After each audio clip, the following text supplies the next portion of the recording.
രുക്മിണിക്ക് heart അറ്റാക്കാ, കുറച്ച് ക്രിട്ടിക്കലാ. അതുകൊണ്ട് അവരുടെ അന്ത്യാഭിലാഷ ഇവരുടെ കല്യാണം നടന്ന് കാണണമെന്നുള്ളത്.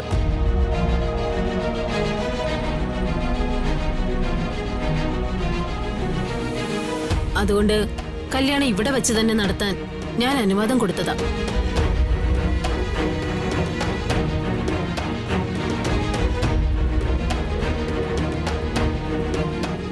നീ എന്തിനിപ്പ ഇങ്ങോട്ട് വന്നേ?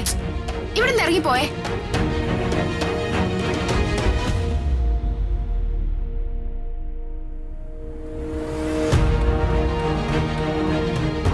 ഡോക്ടർ, 1 മിനിറ്റ്, എനിക്കൊന്ന് സംസാരിക്കാനുണ്ട്. ഡോക്ടർ ഒന്ന് വരാവോ? ആ.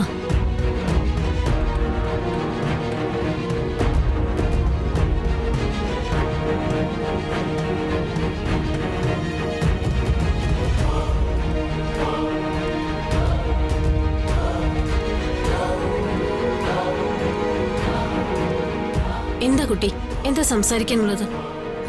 ഡോക്ടർ, ഞാൻ മിനിസ്റ്റർ പ്രതാപ വർമ്മയുടെ മകളാ. സത്യം മാത്രമേ പറയാവൂ. എന്താ ഇവിടെ സംഭവിക്കുന്നത്? ഞാൻ പറഞ്ഞതൊക്കെ സത്യമാ ഡോക്ടർ. എനിക്കിതിൽ നല്ല ഡൗട്ടുണ്ട്. ഞാൻ വേറെ ഡോക്ടർമാരെ കൊണ്ട് അവരെ ചെക്ക് ചെയ്യിപ്പിക്കും.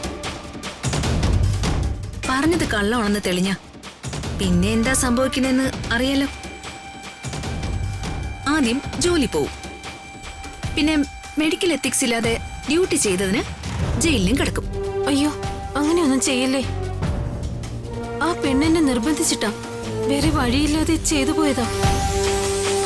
ചെറുക്കനും പെണ്ണും തമ്മിൽ ഇഷ്ടമാണെന്നും പെണ്ണിന്റെ അച്ഛൻ ഈ ബന്ധത്തെ എതിർക്കുന്നത് കൊണ്ടാ അമ്മയ്ക്ക് ഇങ്ങനെ ഒരു ഡ്രാമ കളിക്കേണ്ടി വന്നതെന്നാ ആ പെൺകുട്ടി പറഞ്ഞത്.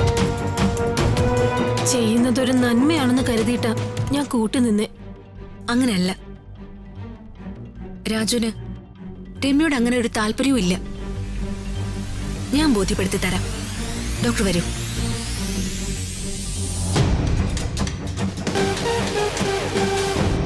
രാജു, രാജു രമ്യയായിട്ട് പ്രണയത്തിലാണോ? അല്ല.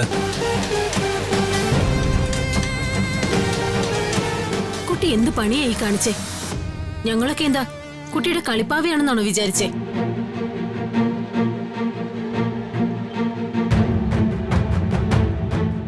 സത്യസന്ധമായൊരു കാര്യമാണെന്ന് വിചാരിച്ചിട്ടല്ലേ ഞാൻ ഇതിനൊക്കെ കൂട്ടുനിന്നേ.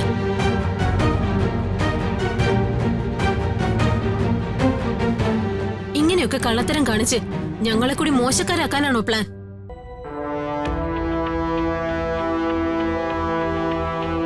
പത്ത് മിനിറ്റിനകത്ത് ഡിസ്ചാർജ് ബില്ല് വരും. അതും അടച്ചിട്ട് സ്ഥലം വിടാൻ നോക്ക്. കള്ളമാണെങ്കിൽ എന്താ? റെഡി ക്യാഷ് ആയിട്ടേ 1 ലക്ഷം രൂപയല്ലേ ഞാൻ തന്നേ. അതിന് തന്നേക്ക്. അയ്യോ, അടുത്ത കള്ളോ? ക്യാഷ് തന്നോ?